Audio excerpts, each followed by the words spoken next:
Today, ladies and gentlemen, I want to start a new BattleBit series that I like to call BattleBit Challenges, where within game I pick a dumb challenge to commit to and see how hard or easy that challenge is. It might also be fun to explore the various scenarios that arise from committing to such challenges. Hence, without further introduction, let's get into the first BattleBit challenge, night sniping. Now, obviously it's possible to snipe with night vision goggles on. However, where's the fun challenge in that? BattleBit is a game that can present a lot of fun and quirky situations, and having to use your sniper like it's a musket from the Civil War definitely falls under that category. Thus, for the sake of the challenge, the sniper scope is staying on, which means I'm going to have to eyeball every single sniper shot. So to acclimate, I kind of started out, relatively small in distance. I was practically barrel stuffing these guys to the extent that you would stuff a Thanksgiving turkey. And I think this kind of did me a disservice because I was getting a little overconfident. I was like, wow, this really isn't that bad. It's not actually too hard to sidewind snipe.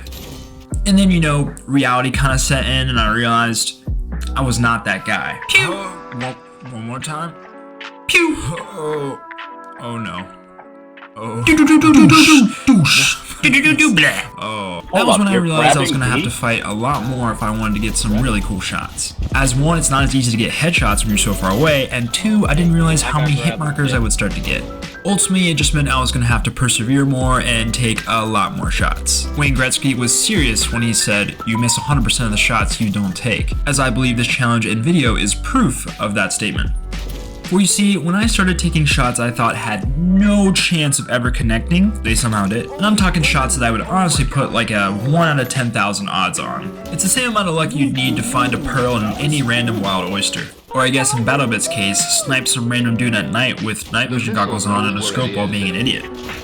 But seriously though, if you want to replicate this challenge, I recommend taking as many shots as you can. I also recommend having a really thick skin, because it's going to get pretty frustrating at times. But aside from the painfully obvious drawbacks of doing this challenge, are there any benefits that could come from night sniping with goggles and a scope on? Well, I know I might be making a stretch here, but I think there are two possible positive outcomes from doing this challenge. Firstly, I think it could be a way to make night games a lot more fun for some people. As of right now, night games in BattleBit are limited, and when they are played, it's usually Lenovo night. I'm stressing this concern because there's some really cool night maps that are almost never played.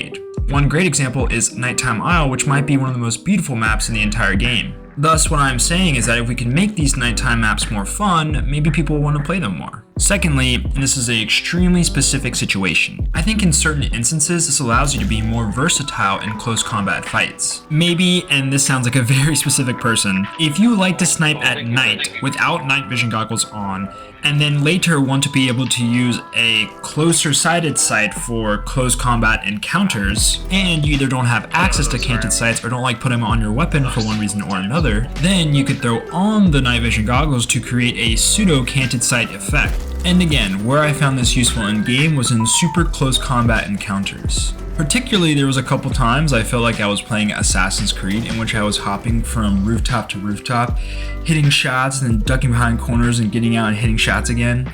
And as far as sniper gameplay goes, this feels quite uncommon, but I also found it to be quite fun, as in the end it allowed for some, light trolling.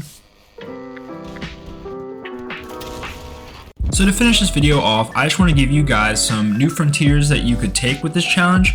Plus, I also want to start offering a difficulty scale with each of the challenges I do so that we are able to relate them in the future. Starting with suggestions, I think my main one would be to try out a bunch of different sniper rifles with the night vision sniping. As I really only did 2 sniper rifles, I believe the M2000 and the Remington 700. And if you want to make this challenge easier or are looking to add a different aspect to it, I'd recommend putting on a laser. I did not do this myself because I wanted to make the challenge a little bit more difficult. I did it. Because I do think adding a laser makes it a little easier to hit. As for difficulty, I think I'm going to do a scale out of 10. And since this particular challenge is kind of the baseline, I don't want to go too high or too low. But what I'm feeling is somewhere in that 7 to 8 range, so I'm just going to go ahead and give it a 7.5. Maybe with future challenges, these numbers might shift as some are harder and some are easier to do. Well, that pretty much does it for this video. If you liked what you saw, maybe consider leaving a like or comment on the video. And if you have any ideas for future challenges, please tell me in the comments. For the next challenge was going to be C4 launching at vehicles, however the devs took that feature out of the game, so that is no longer possible. Regardless, as always, thank y'all so much for watching this video, and I hope you stick around for more.